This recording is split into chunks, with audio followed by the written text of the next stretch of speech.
Дорогие мои радиослушатели, глубоко уважаемые товарищи меломаны и просто сочувствующие, бонжур, так сказать, из славного города на Неве.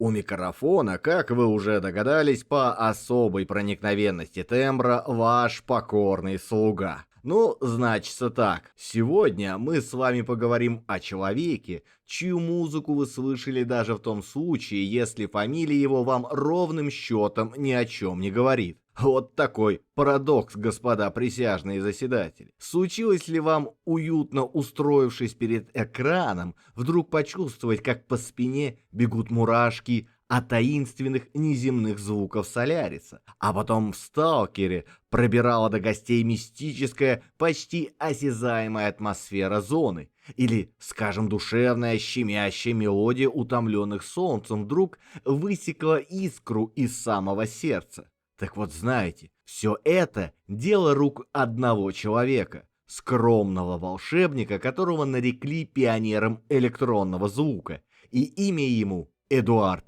Артемьев.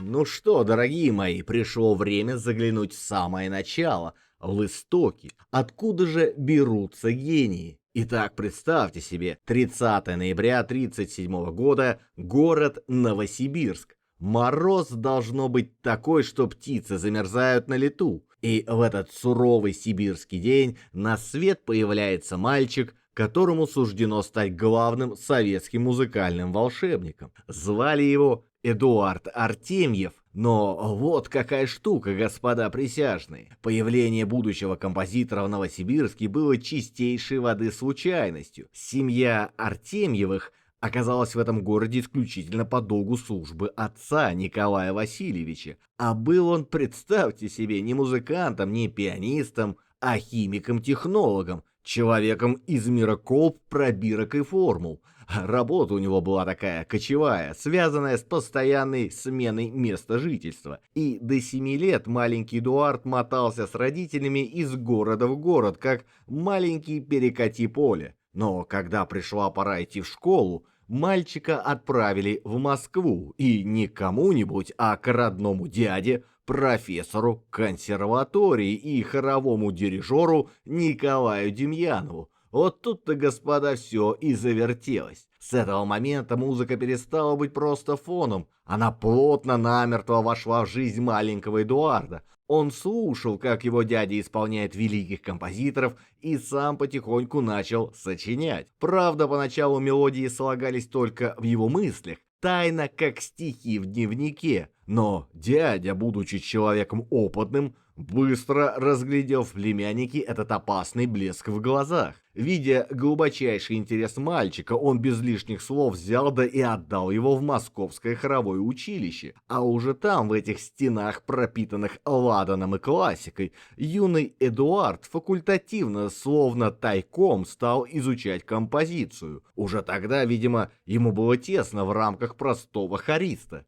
Дальше как по нотам. После окончания училища талантливый юноша, уже не мыслящий своей жизни без нотного стана, поступает на теоретико-композиторский факультет Московской консерватории.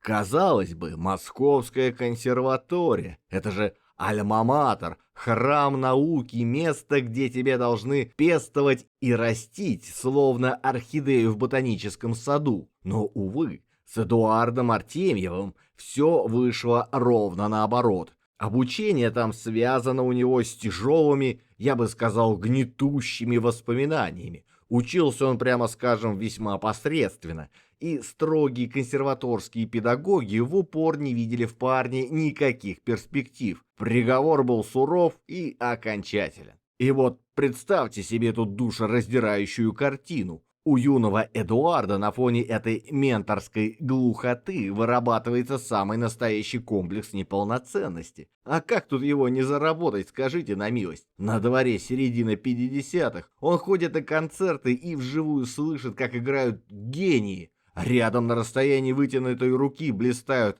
Ашкенази, Сахаров и прочие титаны. А он чувствует себя самым обычным серым человечком, который просто любит музыку, но совершенно, по его мнению, не способен создать ничего путного.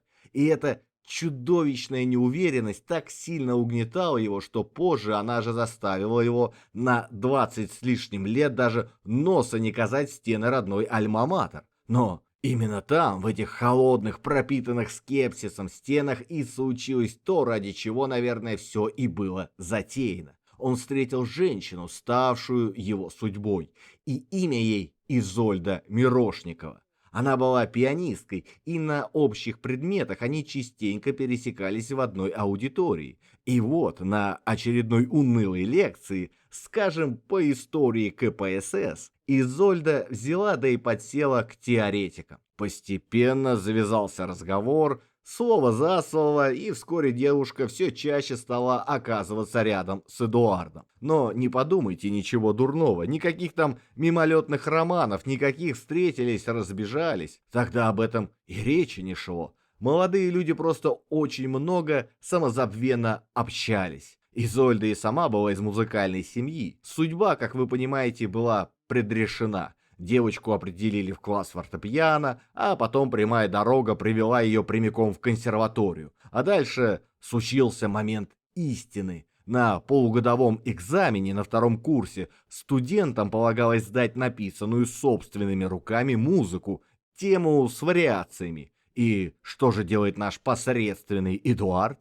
Вместо одной скромной темы он берет и пишет 13 или 14 и просит Изольду сыграть их на экзамене. И она, эта хрупкая девушка, исполняет его музыку настолько ярко, настолько пронзительно и грамотно, что свершилось чудо. Даже те педагоги, которые раньше смотрели на Артемьева как на пустое место, внезапно заговорили о его композициях с одобрением. Прозрели, так сказать. А Изольда, она ведь с самого начала относилась к Эдуарду очень серьезно. Она верила в него с той непоколебимой, яростной силой, на которой способны только любящие женщины. И она, эта Изольда, каким-то немыслимым образом сумела убедить его самого в том, что он очень талантлив, что он гений. У него, по сути, не было друзей, а она стала ему всем.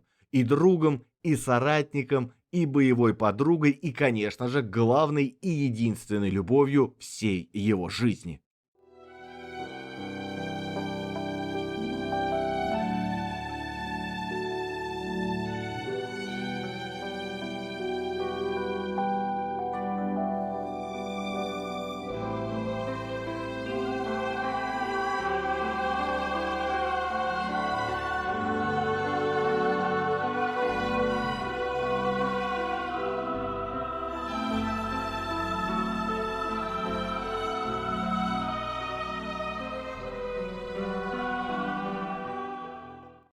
Ну, дорогие мои радиослушатели, уже после того, как Эдуард Артемьев окончил консерваторию, а Изольда училась на последнем курсе, они решили жить вместе. И решение это было не сиюминутным порывом, не легкомысленным «давай попробуем». Это был осознанный и бесповоротный шаг. Каждый из них знал наверняка, они создают семью один раз и навсегда, без черновиков и запасных аэродромов. Изольда Мирошникова, надо сказать, была девушкой чрезвычайно талантливой.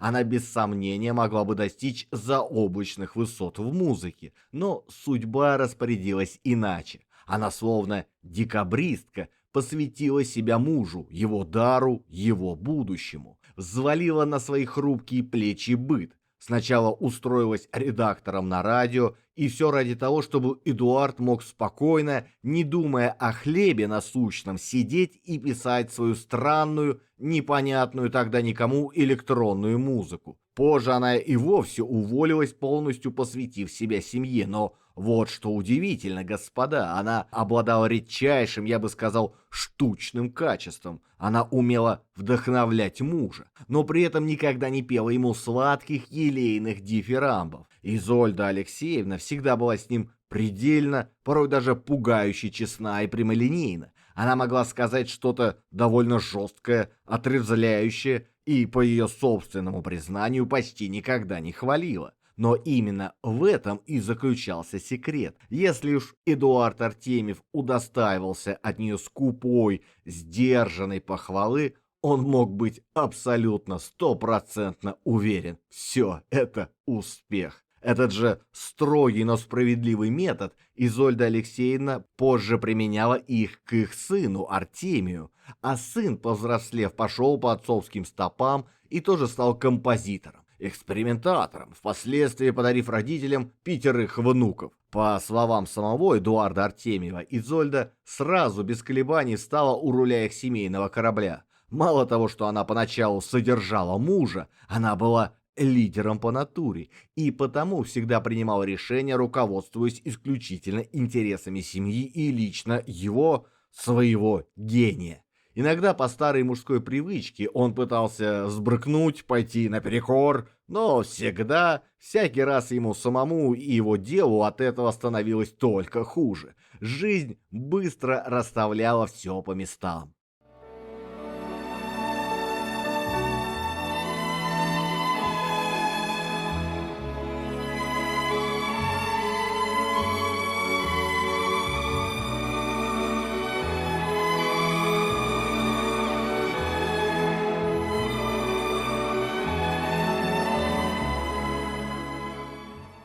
Мы с вами оставили Эдуарда и Изольду в тот момент, когда их семейный корабль лег на верный курс. А теперь, значит, начинается самое интересное. Та самая глава, где наш герой из подающего надежды композитора превращается в настоящего волшебника звука. Шел 60-й год.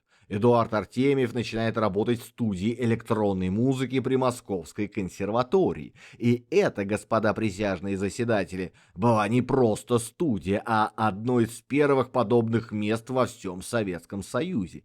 Эдакий секретный бункер, где рождалась музыка будущего. И стоял там агрегат, от которого у любого западного музыканта случился бы острый приступ зависти. Назывался он АНС. Синтезатор, да не простой, а фотоэлектронный. Создал его гениальный инженер Евгений Мурзин, и работал он над ним ни много ни мало с 37 по 58 год. А название АНС — это вам не аббревиатура из военпрома, а инициалы Александра Николаевича Скрябина, того самого композитора, которого Мурзин считал правовестником, пророком электронной музыки. Чувствуете размах, а?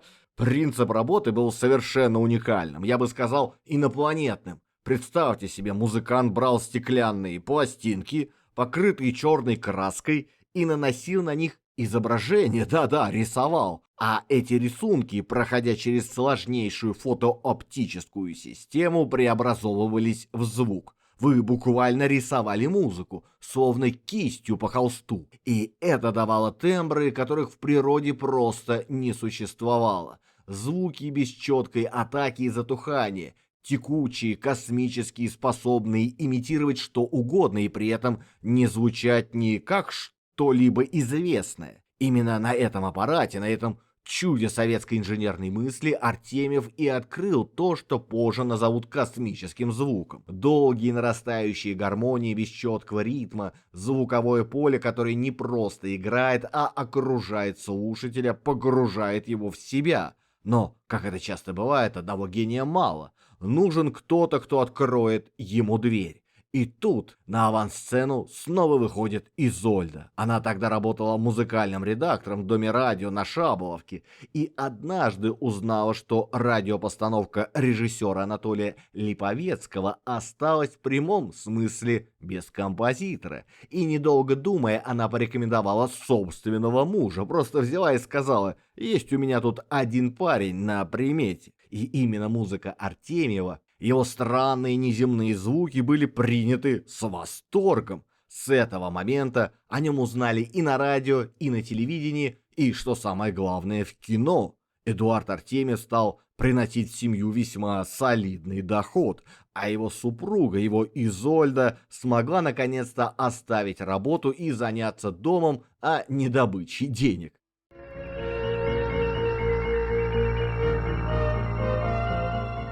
Поначалу-то Артемьев, конечно, тренировался на кошках, то есть, простите, на научно-популярных фильмах. Оттачивал свое мастерство, создавал космические пьесы для передач о далеких галактиках. Но довольно скоро ему стало тесно в этих рамках, и он перешел в высшую лигу, в сферу кино художественного. Но, безусловно, важнейшую тектоническую роль в его биографии сыграла встреча с Андреем Тарковским. Их творческий союз подарил миру три абсолютных неоспоримых шедевра кинематографа с незабываемым звуковым оформлением. Я говорю, конечно, о «Солярисе», «Зеркале» и «Сталкере». Взять бы хотя бы «Солярис». Работая над ним, Артемьев столкнулся с задачей, которая казалась невыполнимой. Тарковский с его космическим размахом хотел невозможного — соединить западную и восточную культуры в звуке, а композитор задумал немыслимый коктейль: большой симфонический оркестр, синтезатор и хор. И тут Артемьева осенило. Он сам потом вспоминал: у меня возникла идея брать звуки природы, шум воды, шум травы, и сплетать их с искусственными звуками синтезатора АНС и со звучанием оркестра. Поначалу природа была отдельно, оркестр отдельно, электронный звук отдельно, пока я не догадался, что их надо объединить общим пространством. Именно так, господа, и родилось то самое объемное, фантастическое звучание, ставшее визитной карточкой советской кинофантастики. В «Солярисе» Артемьев использовал АНС для создания звукового образа живого океана, нечеловеческого мыслящего сознания, а Тарковский параллельно включил фильм «Прелюдию» Баха. И это тоже была идея режиссера. Артемьев же предложил гениальный ход — одеть эту баховскую прелюдию в новые музыкальные наслоения. И этот контраст между органической, человеческой теплотой Баха и ледяной непостижимой холодностью электронных текстур стал ключевым художественным решением всего фильма. Интересно, что сам Тарковский на запись музыки почти не ходил. Его, кажется, не сильно интересовали технические детали. Артемьев вспоминал: Тарковский о музыке не говорил ничего. Он говорил о философии, о ситуации, вокруг которой находится картина, а дальше начинала работать фантазия.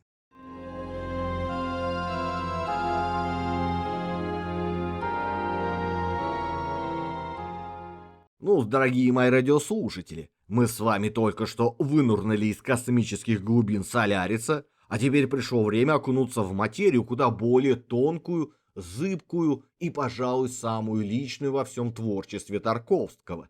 Речь, конечно, о фильме «Зеркало». Вот где, господа присяжные заседатели, музыка перестает быть просто аккомпанементом и становится чем-то вроде машины времени. Изначально-то Тарковский планировал использовать только проверенную временем классику — Баха, Генделя, Альбиони. Никакой тебе электроники, только чистые незамутненные партитуры. Но в процессе монтажа, когда режиссер складывал эту мозаику из снов и воспоминаний, он понял: не хватает чего-то еще.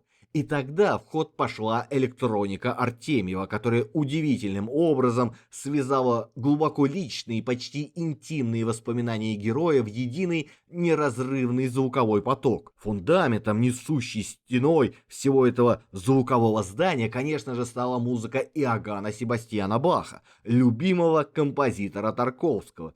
В фильме звучит его великие пронзительные хоральная прелюдия до минор и фрагменты страстей по Матфею. А в самых знаковых щемящих сценах режиссер добавил арию Генри Пёрселя из оперы «Индейская королева». Казалось бы, куда уж больше, но нет, потому что наш герой Эдуард Артемьев работал с Тарковским на том самом уникальном стыке акустики и синтезаторов. Для «Зеркала» он написал оригинальные электронные композиции, которые по сути играли роль звуковых галлюцинаций. Они подчеркивали зыбкость времени, ту самую, когда прошлое, настоящее и будущее сплетаются в тугой узел. Главной архисложной задачей было создать такое звучание, при котором музыка плавно, незаметно, словно туман над утренним полем, перетекала бы в реальные шумы, в шелест ветра, в шум дождя, и граница между сном и явью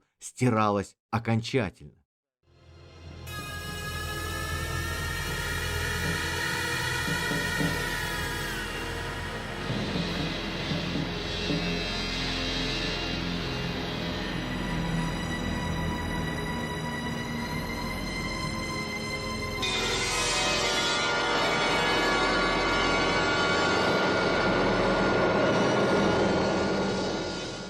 И вот мы с вами добрались, пожалуй, до самого радикального, самого бескомпромиссного звукового эксперимента за всю историю этого великого тандема. Я говорю, конечно, о фильме «Сталкер» 79 года. Вот где господа присяжные Артемьев и Тарковский зашли на территорию, куда до них не ступала нога ни одного кинокомпозитора. Дело в том, что музыки в привычном мелодическом смысле слова в «Сталкере» почти нет вообще. Вы не услышите там ни симфонического оркестра, ни запоминающиеся темы, которые можно насвистывать на кухне. Звуковая дорожка состоит преимущественно из шумов, капли воды, завывание ветра, низкий утробный гул дизельного двигателя, потрескивание электрических помех. И это не просто запись природы, это сложнейшая филигранная работа. Процесс ее создания был глубоко экспериментальным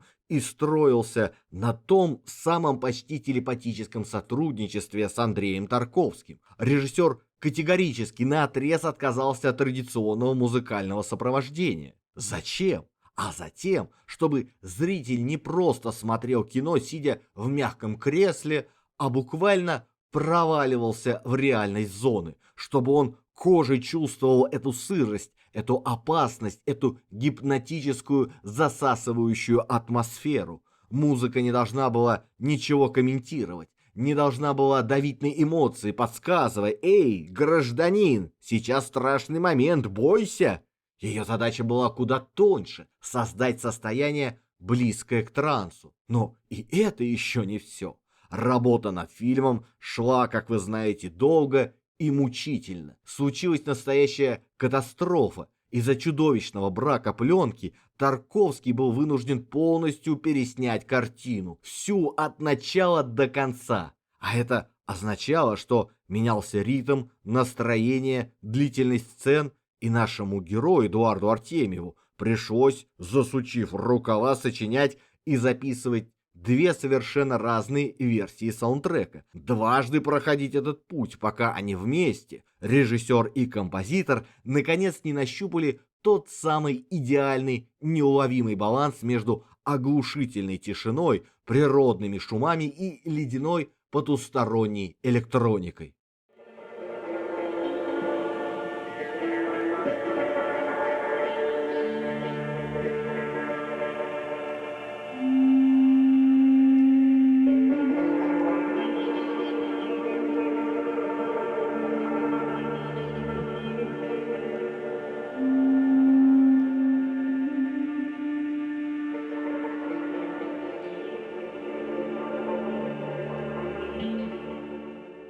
Ну что, друзья мои, если вам по душе то, что здесь звучит и мелькает, сделайте мне одолжение. Щелкните тот самый колокольчик и не поскупитесь на палец вверх. А если уши после просмотра требуют продолжения банкета, все мелодии, что прозвучали, собраны для вас в одном месте, в моей группе ВКонтакте. Заходите как к себе домой. Хочется напрямую в эфир что-то сказать, истории поделиться или видеороликом интересным, добро пожаловать в мой телеграм-канал, там всегда на связи. И признаюсь по секрету, весь этот праздник жизни я делаю своими руками после трудового дня на одном лишь энтузиазме. Так что если считаете, что труд этот не напрасен и достоин грошика футляр скрипки, поддержать старину можно через Бусти, через ВК Донатс или просто кинув уголька в топку на карту. Все координаты, как водится, оставил на клочке бумаги под этим видео.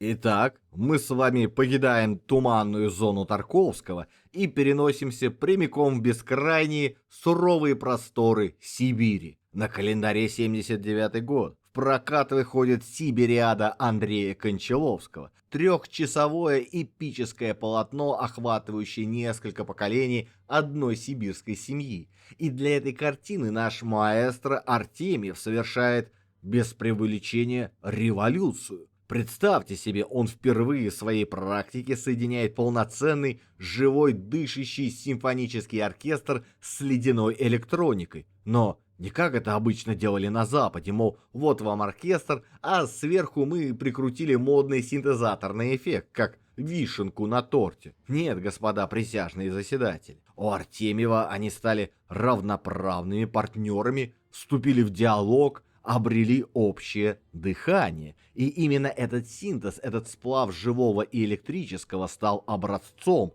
эталоном для российского кинокомпозиторского письма на десятилетия вперед. А теперь давайте перенесемся на минутку на Запад. В то самое время, когда Артемьев создавал свои звуковые миры по ту сторону океана, Брайан Ино уже выпустил свой культовый Ambient One, а немец Клаус Шульце строил свои монументальные электронные соборы. Параллель, казалось бы, очевидна, и да, они все дышали одним воздухом, но есть, господа, принципиальное, я бы сказал, тектоническое отличие. Ино и Шульце работали с музыкой как с автономным, самодостаточным объектом. Они создавали звуковые пространства, не привязанные к изображению. Это были величественные, парящие в пустоте миры. А наш Артемьев всегда всю свою жизнь работал в диалоге с кинокадром. Его электроника не просто звучала, она дышала вместе с визуальным рядом, подчинялась ему и усиливала его скрытый смысл. Это не эмбиент в западном музейном понимании, это акустический театр, музыка, которая играет роль. И, наконец, еще одно важнейшее отличие – инструмент. Тот самый уникальный штучный синтезатор АНС был на Западе попросту недоступен. И тембры, которые Артемьев извлекал из этого фотоэлектронного чуда, невозможно было воспроизвести ни на одном МУК, ни на одном ИМС. Это был буквально другой звук.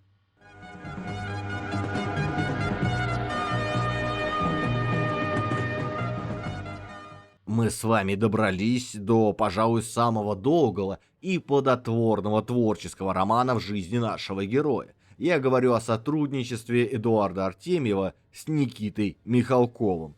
Эти двое работали вместе так долго и так постоянно, что уже и представить их друг без друга невозможно. Началось все аж с дипломной работы юного режиссера «Спокойный день в конце войны» в далеком 70-м году. И с тех пор, представьте себе, Михалков изменил своему композитору лишь однажды, всего один раз, во время съемок «Очей черных». Но там, господа присяжные, случай особый. Фильм снимался совместно с итальянцами, и композиторам по контракту пришлось взять итальянца. Уж простите, ничего личного, чистый бизнес. Сам Артемьев честно признавался, что работать с Никитой Сергеевичем куда легче, чем с его старшим братом Андроном Кончаловским. Почему? Да потому что Михалков, как истинный режиссер-диктатор, ставил четкие, ясные задачи и смотрел уже на готовый результат. А Кончаловский, получив когда-то музыкальное образование, любил непосредственно вмешиваться в сам процесс. Знаете, это как если бы заказчик стоял у художника за спиной и говорил: «Нет, батенька, вот тут мазок не туда, дайте-ка я сам лучше». Кошмар для творца. Но вернемся к Михалкову. Самой популярной, самой пронзительной инструментальной мелодией за всю карьеру Артемьева стала без сомнения тема катарсиса из первого полноценного фильма Михалкова «Свой среди чужих, чужой среди своих». Помните этот финал? Красноармеец Шилов после долгих мучительных скитаний во вражеском тылу наконец-то из последних сил выходит к своим. И в этот момент вступает она, щемящая, берущая за душу мелодия. Фильм ведь позиционировался как эдакий красный вестерн, и многие, слушая эту тему, замечали явные, умышленные отсылки к жанру, а именно к работам великого Эннио Морриконе. Артемьев и не скрывал, да, некоторые музыкальные штрихи были сделаны умышленно, но со смехом добавлял, что о самом Морриконе в то время ровным счетом ничего не знал. Вот такая телепатия, господа. Но самое забавное в этой истории то, как эта гениальная мелодия появилась на свет. Сочинил ее композитор не в поте лица, не занудным трудом, а сходу. Да еще и, простите за подробность, будучи, что называется, под мухой. По словам самого Артемьева, в тот судьбоносный вечер он сидел и выпивал с Михалковым в ресторане Дома кино. И режиссер весь вечер, горячась и размахивая руками, пытался на пальцах объяснить, какую именно музыку он хочет слышать в финальной сцене. Вернувшись домой навеселе, композитор подошел к роялю, положил нетвердые пальцы на клавиши и тут же сыграл ту самую мелодию.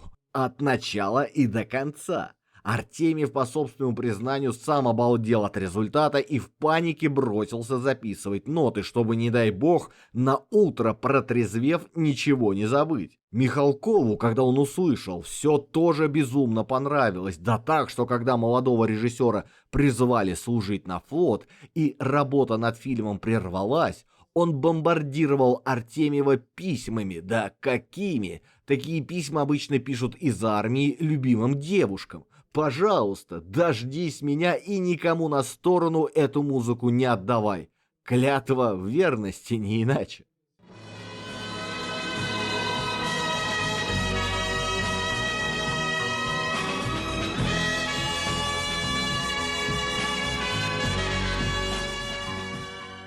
А вот еще одна байка. Знаменитая песня о корабле из того же фильма. Изначально-то она Михалкову категорически не понравилась. Режиссер морщил нос и воротил голову. И кто же спас положение?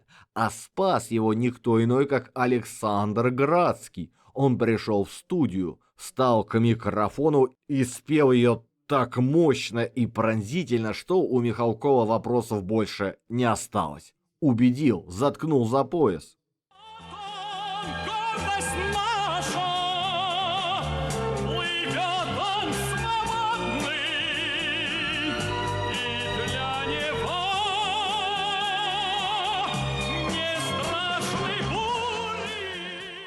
Итак, мы с вами добрались до, пожалуй, самой щемящей, самой пронзительной мелодии, когда-либо написанной Эдуардом Артемьевым для Никиты Михалкова. Я говорю, конечно, о вальсе из «Утомленных солнцем». Представьте себе задачу, которую Михалков поставил перед композитором. Он попросил мелодию, которая стала бы самым настоящим музыкальным нервом всей картины, символом уходящей, обреченной дворянской эпохи, символом любви и неумолимо подступающей трагедии. Но при этом, господа присяжные заседатели, мелодия должна была быть настолько простой, кристально ясной и почти детской, чтобы ее мог напеть любой зритель, выходя из кинотеатра. Задача, казалось бы, невыполнимая. Поскольку действие картины разворачивается в 1936 году на солнечной даче комдива Котова, Артемьев стал искать жанр, укорененный в той самой предвоенной эпохе. И он выбрал медленный вальс-танго, этот главный щемящий бальный ритм того времени. Но заметьте, композитор намеренно не стал цитировать уже известные всеми любимые мелодии вроде знаменитого танго «Утомленное солнце» Ежи Петербургского. Нет, он сочинил совершенно оригинальную свою собственную тему. Артемьев потом рассказывал, что разгадкой для него стала двойственная, обманчивая природа самого сценария. Внешняя идиллия, летний день, смех, волейбол, хлебосольное застолье на веранде, а внутри под этой безмятежной гладью уже пришли в движение жернова большого террора, которые совсем скоро перемелют все и вся. И музыка, понимаете, не могла быть ни просто светлой, ни откровенно траурной. Она должна была мерцать между этими состояниями, как солнечный зайчик на лезвии ножа.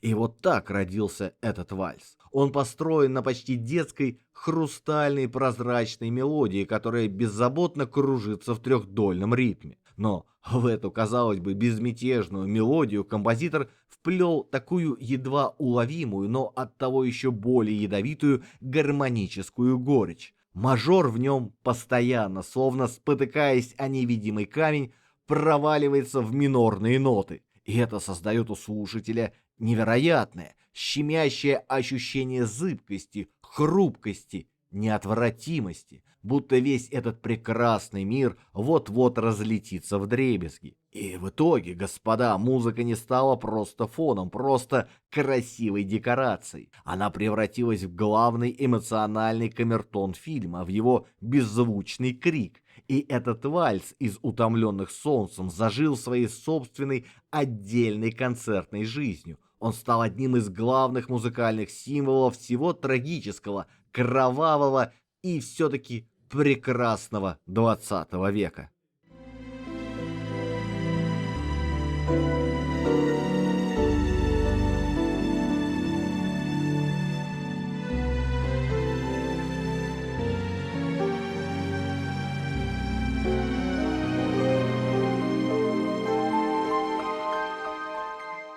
Теперь, значится, переходим к полотну совершенно иного масштаба, картине, которую Никита Михалков задумал не как фильм даже, а как большой исторический эпос, почти миф о дореволюционной России. Я говорю, конечно, о сибирском цирюльнике. И вот представьте задачу, поставленную перед Артемьевым. Михалков просил от него не просто мелодии, а самой настоящей симфонической драматургии, с русской широтой, с юнкерской удалью, с возвышенной любовной лирикой и воистину эпическим дыханием. И Артемьев, как опытный архитектор звука, решил строить музыку как сложную систему лейтмотивов, почти оперных по своей мощи.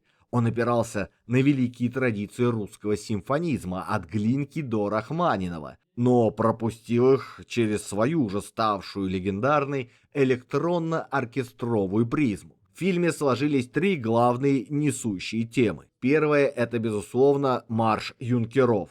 Центральная музыкальная тема всей картины. Бравурный, торжественный, сияющий медью духовых и четкой дробью малого барабана. Намеренно светлый, кристально-мажорный. Он передает ту самую юношескую честь, непоколебимое товарищество и гордый дух Александровской эпохи. Именно этот марш и стал настоящей визитной карточкой фильма. Вторая тема, полная ей противоположность, лирическая, тема любви Андрея и Джейн. Это широкое, словно бескрайнее русское поле, дышащая мелодия для струнных. Она полна томления, невысказанной нежности и удивительной чистоты. Артемьев говорил, что стремился передать в ней почти толстовскую диалектику души, то самое чувство, которое абсолютно невозможно в холодном, циничном, прагматичном мире. И, наконец, третья тема Сибири. Суровая, эпическая, почти былинная музыка с мощным хоровым вокализмом без слов. В ней словно эхо слышны отголоски древнего распева и протяжной, щемящей душу народной песни. Этот хор создает у слушателя физическое ощущение бескрайнего, необъятного пространства и какой-то общей, единой на всех судьбы. Партитура в итоге получилась циклопической, более 2 часов музыки. Запись велась с Российским государственным симфоническим оркестром кинематографии и огромным хором. Артемьев, по собственному признанию, добивался богатого, почти имперского звучания, но при этом, как истинный волшебник, добавлял тончайшие, почти незримые электронные слои. Он называл это аурой эпохи, тем самым невидимым, но явственным ощущением времени. И заметьте, какая гениальная деталь. Артемьев мастерски разграничил Россию и Америку на уровне звука. В русских сценах эмоциональная, распевная, берущая за душу оркестровка, а в американских эпизодах звук становился суше, ритмически заостреннее, словно намекая на западный холодный прагматизм. И все это без единой прямой цитаты рэктайма. Тонко, ажурно, гениально. В итоге музыка сибирского цирюльника оказалась настолько самоценной, что Артемьев позже переработал ее в концертную сюиту, которую исполняли в лучших залах мира. А марш юнкеров и вовсе зажил своей собственной жизнью, став самостоятельной пьесой, которая до сих пор звучит на парадах и церемониях. Это, господа, тот редчайший случай, когда киномузыка перерастает экран и становится частью национального культурного кода.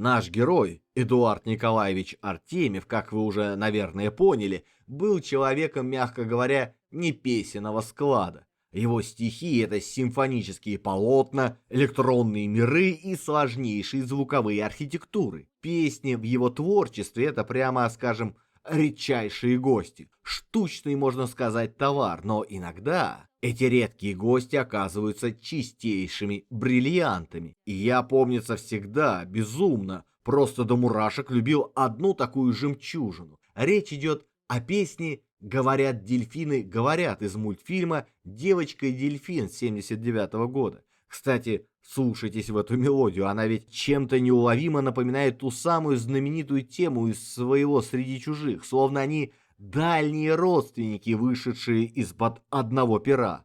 Но тут, в этой песне, к ней добавилось еще что-то неуловимое, акварельное, чистое, как утренняя морская гладь. И настоящим гением, подарившим этой музыке голос, стала 10-летняя девочка Ольга, дочь певицы Жанны Рождественской. Она исполнила эту песню настолько пронзительно, настолько невесомо и чисто, что этот детский, почти ангельский голос до сих пор пробирает до костей. И вот что удивительно, до сих пор мне совершенно непонятно, почему же на эту роскошную, эту кристальную чистую мелодию современные исполнители обращают так до обидного мало внимания. Ведь это же готовый шедевр, бери и пой, но нет. Лежит себе эта песня где-то в архивах, словно забытое сокровище на дне океана. А жаль, господа, очень жаль. Но попались нам дельфины, молчуны. Они молча улыбались нам с волны. Мы им тоже улыбались, но они не догадались, что заговорить они должны.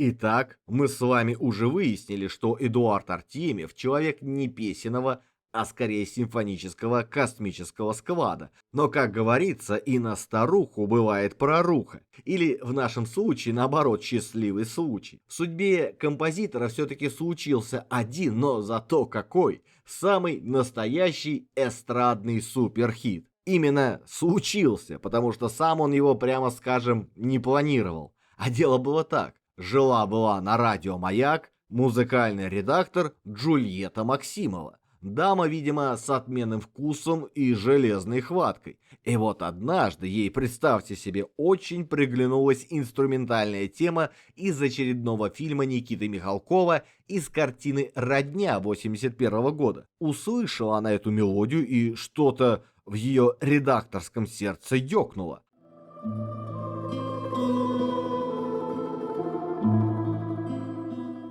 А в то время эта самая Джульетта активно по-матерински опекала молодого, никому еще толком неизвестного певца Валерия Леонтьева, у которого с советским радио отношения, прямо скажем, не складывались. Ну, не крутили его. Саботаж какой-то. Сам Леонтьев потом с горечью вспоминал. Она сказала, нужно записать такую песню, чтобы наше руководство увидело, что ты вокалист. До этого ведь что было? Я сегодня диск-жокей, танец протуберанцев, для начальства материальчик, прямо скажем, зубодробительный. Авангард, одним словом, не формат.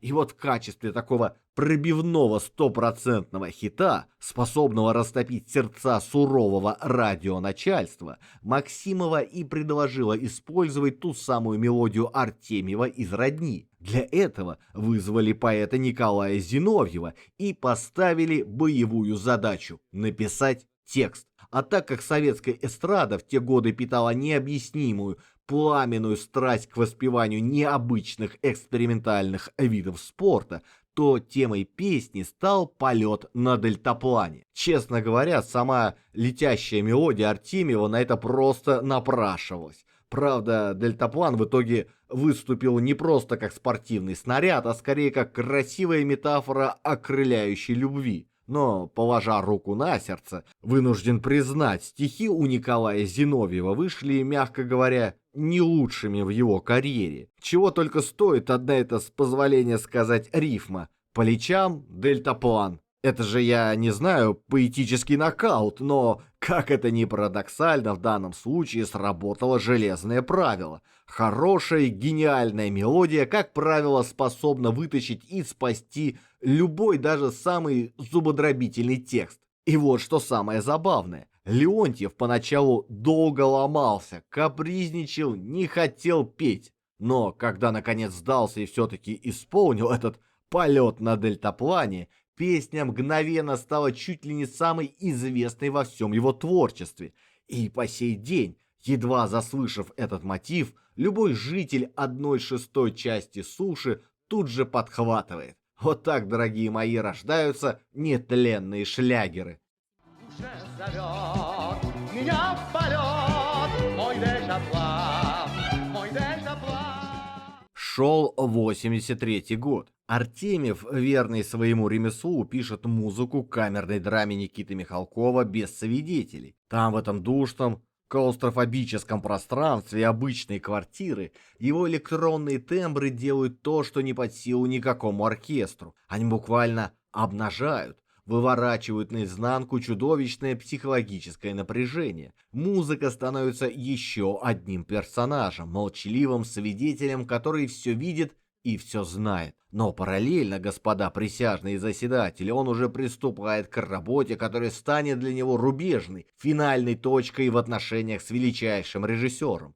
Его приглашают писать музыку к новому фильму Андрея Тарковского «К жертвоприношению», картине, которая выйдет на экраны в 1986 году. По изначальному, строгому замыслу Тарковского фильм должен был открываться и закрываться одной и той же божественной арией из «Страстей по Матфею» Баха. Круг замкнулся бы, но вот в ключевой, самой оглушительной сцене пожара и финального выжигающего душу катарсиса, Тарковский доверяет пространство именно партитуре Артемьева. И наш композитор совершает невозможное. Он берет и соединяет, сплавляет воедино, казалось бы, несоединимое. Живой, пропитанный землей и морем шведский фольклор, который он лично с микрофоном наперевес записывал с местными музыкантами на суровом острове Готланд, и пронзительный, ледяной, почти загробный электронный хорал.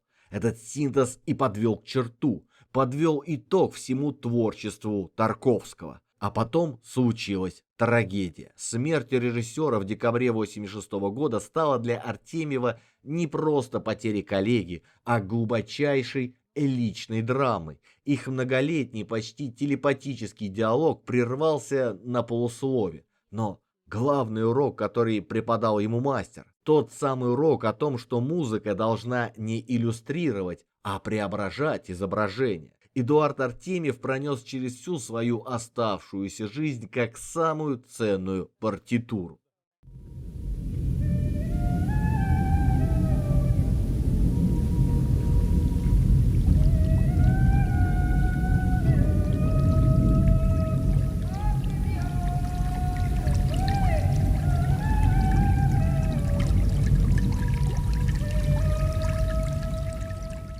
Но наш герой был не тем человеком, чтобы, подобно раненому зверю, забиться в угол и молча зализывать раны. Нет, в то время как огромная страна катилась в пропасть перестройки, он с головой окунулся в бурный кинопроцесс этой мутной, но чертовски интересной эпохи. На календаре 86-й год, и год этот, господа присяжные заседатели, выдался на редкость урожайным. На экраны выходят сразу две знаковые, но совершенно разные работы. С одной стороны «Курьер» Карена Шахназарова, культовый фильм, манифест целого поколения.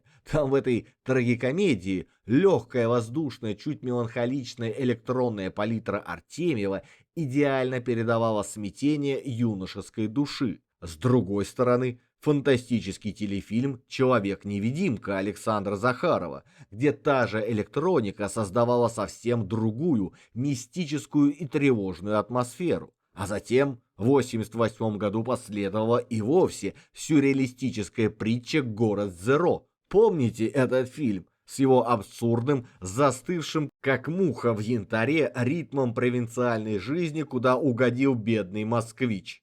Музыка Артемьева там работала на создание этого наваждения просто блестящий. И именно за эти картины Эдуард Артемьев в 1988 году был удостоен Государственной премии СССР. Признание, так сказать, на высшем, пока еще союзном уровне. Но что еще важнее, именно в этот перестроечный период он наконец-то смог реализовать свои давние, вынашиваемые годами вне кинематографические замыслы. А в 1987 году на всесоюзной студии грамзаписи «Мелодия» вышел его первый авторский альбом. Это была не просто подборка саундтреков, это была цельная глубокая пластинка, которая объединяла в себе и чистую медиативную электронную музыку, и бережные обработки фольклора северных народов, и необъятные звуковые ландшафты. Артемьев, по сути, предвосхитил эстетику того, что позже назовут World Music и New Age. Он сделал это раньше, тихо, без помпы, на советской студии, просто потому что не мог этого не сделать.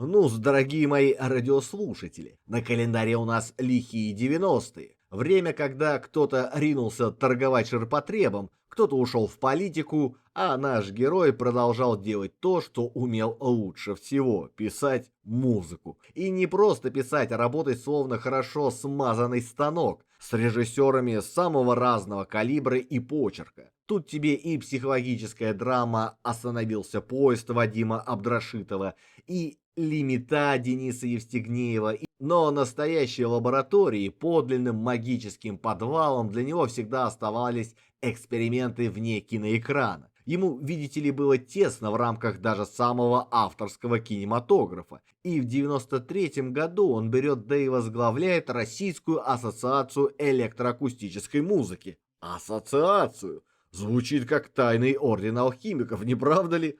А с 95-го заведует кафедрой компьютерной музыки и аранжировки в Российской академии музыки имени Гнесиных. Из волшебника-одиночки он превращается в профессора, в наставника. И за эти годы он воспитал целое поколение композиторов, которые уже не боятся цифры, а свободно, как рыба в воде, владеют этими вашими технологиями.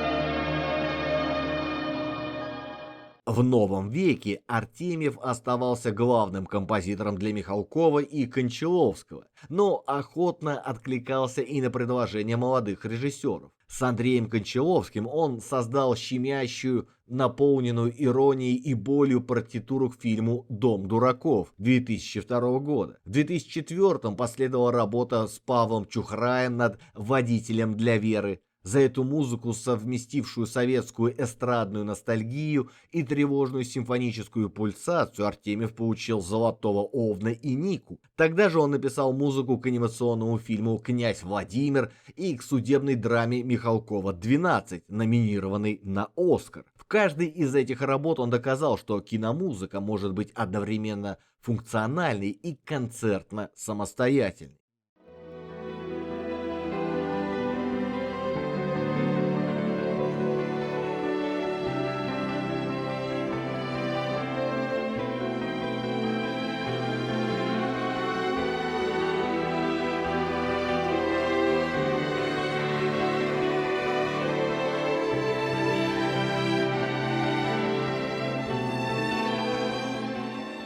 В десятые годы, когда силы уже не те, а мир вокруг меняется с пугающей скоростью, наш маэстро Артемьев сосредоточился на больших эпических полотнах для своих старых друзей Кончаловского и Михалкова.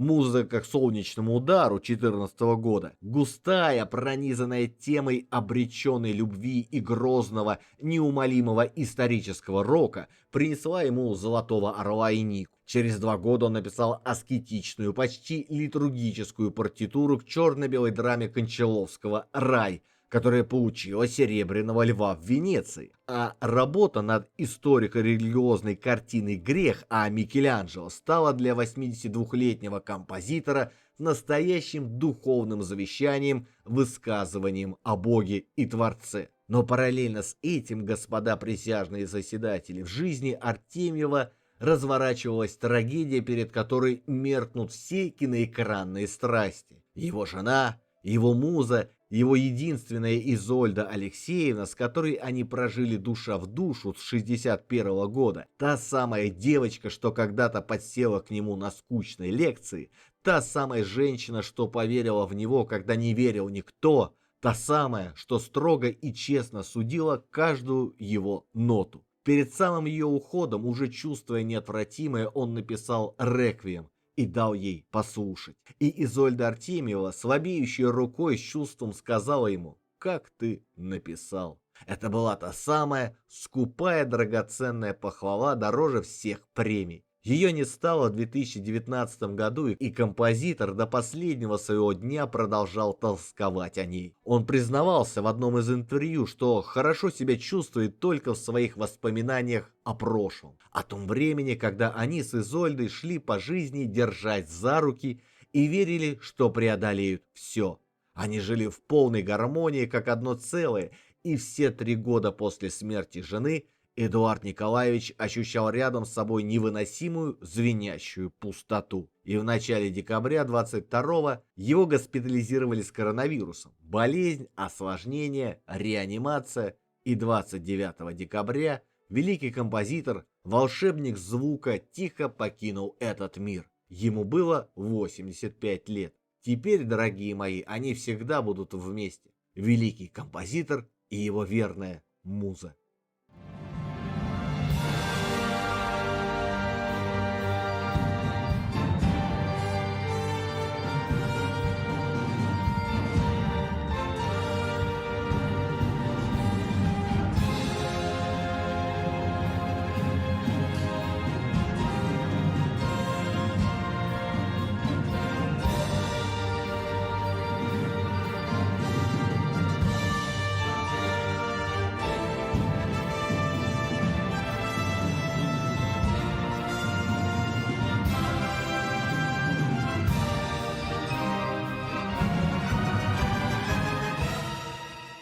Ну, дорогие мои радиослушатели, мы с вами перевернули последнюю страницу. И теперь, когда стихли последние аккорды, самое время задаться вопросом: а что же это было? Музыка Эдуарда Артемьева — это, господа присяжные заседатели, самый настоящий мост. Мост, перекинутый между нашим бренным прошлым и туманным будущим. Между земным, осязаемым и тем самым космическим, что мерещилось нам в Солярисе. Между стуком человеческого сердца и холодной величественной бесконечностью. Он не просто писал саундтреки, как какой-нибудь ремесленник, нет. Он создавал целые звуковые вселенные, в которых каждая, даже самая крохотная нота несла в себе отпечаток эпохи. Его синтезатор, этот загадочный ящик с проводами, вдруг начинал петь о том, что волновало миллионы, о вечном мучительном поиске смысла, о пронзительной красоте ускользающего мгновения,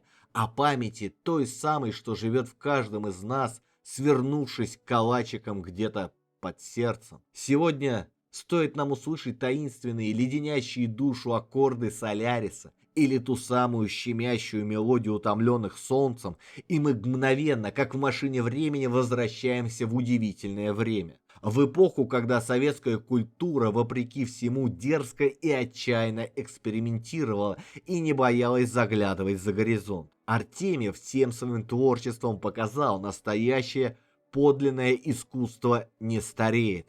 Оно не превращается в пыльный музейный экспонат. С каждым новым поколением оно лишь прорастает новыми глубокими смыслами. Его наследие — это громкое нестареющее напоминание о том, что для творчества не существует границ, что можно, оказывается, соединить то, что всем вокруг казалось несоединимым, строгую академическую традицию и безумный авангард, живое дыхание симфонического оркестра и холодный синтезированный звук, железную строгость формы и абсолютную головокружительную свободу эксперимента. И главное, что он доказал, как никто другой, музыка способна говорить о вечном, даже через самые современные, казалось бы, бездушные технологии. Так что я вам скажу напоследок: слушайте музыку Эдуарда Артемьева, открывайте ее для себя заново, снимайте с полок старые пластинки, включайте их в тишине,